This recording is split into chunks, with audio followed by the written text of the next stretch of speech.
Your child asks for candy. You say no. Your child asks again. You say no. Then comes the crying, the stomping, the door slam, and you wonder if you just ruined their entire day. But the real answer is far stranger. That no you just said isn't hurting your child. It's one of the most important things you'll ever give them. Here's what almost nobody tells new parents. A child's brain is not looking for freedom. It's looking for a wall. Not a wall to trap them. A wall to push against, so they know exactly where the edges of their world are. Without that wall, something surprising happens. Kids don't feel free.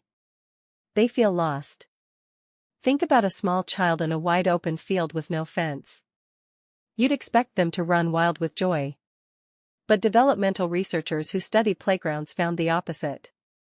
Psychologist Roger Hart, in his classic studies of children's outdoor behavior, observed that kids in unfenced play areas actually stayed closer to the center, more cautious, more clustered together.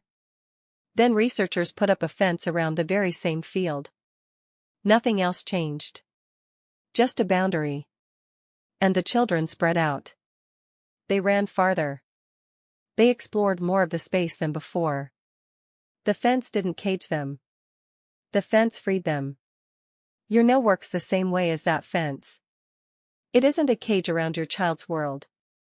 It's the edge that lets them explore everything inside it without fear. To understand why, you have to go back to something psychologist John Bowlby called attachment theory. Bowlby spent decades studying what children actually need from the adults around them, and he found that safety isn't about comfort alone. It's about predictability. A child needs to know what will happen. What the rules are.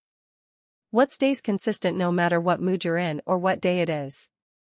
When a boundary shows up in the exact same place every time, a child's nervous system can relax around it. It stops asking, "Is this safe?" It already knows the answer. Now imagine the opposite. A boundary that moves. One day, no means no. The next day, enough whining makes no turn into yes. To you, that might look like flexibility. To your child's still developing brain, it looks like chaos. Every rule becomes a maybe. And a maybe is exhausting to live inside. Your child's brain has to renegotiate the entire world every single day, because nothing holds still long enough to trust. Here's where the neuroscience gets specific. The part of the brain responsible for impulse control, for weighing consequences, for saying, "Wait, maybe I shouldn't," is the prefrontal cortex. Neuroscientist Jay Jid, who spent years scanning developing brains at the National Institute of Mental Health, found that this exact region isn't finished developing until a person's mid-20s. Your 5-year-old, your 10-year-old, even your teenager, is operating with an unfinished control system. When your child begs for the 4th cookie, they're not being difficult. Their internal brakes genuinely have not finished installing yet. This is exactly why your no matters so much. You are functioning as your child's prefrontal cortex until their own finishes growing in. Every boundary you hold is a bar of brake pedal. You're not restricting them. You're lending them a part of your brain they don't have yet. And here's the part that surprises most parents. Children can feel the difference between a real boundary and a fake one, almost instantly. Psychologist Diana Baumrind spent years studying different parenting approaches and found that children raised with warm, consistent limits, not harsh, not absent, but clear, showed the highest levels of self-confidence, emotional regulation, and social competence. Not the children who got everything they asked for. Not the children who got nothing but rules. The children whose parents held a steady line while still being warm about it. So why does the crying happen at all, if the boundary is actually helping? Because testing the wall is the whole point. When your child pushes against a no and cries about it, they are not manipulating you. They're running a safety check. Is this rule still here? Does it hold up under pressure? Will the world still make sense tomorrow? Every meltdown over a boundary is your child quietly confirming, in the only language they fully have, that the structure around them is solid. And when it holds, something remarkable happens in their body. Their heart rate settles faster. their crying resolves sooner. Because the test came back with the same answer it always gives. Yes, this is still real. Yes, I am still safe. Compare that to what happens when a boundary gives way under pressure. In the short term, the crying stops faster.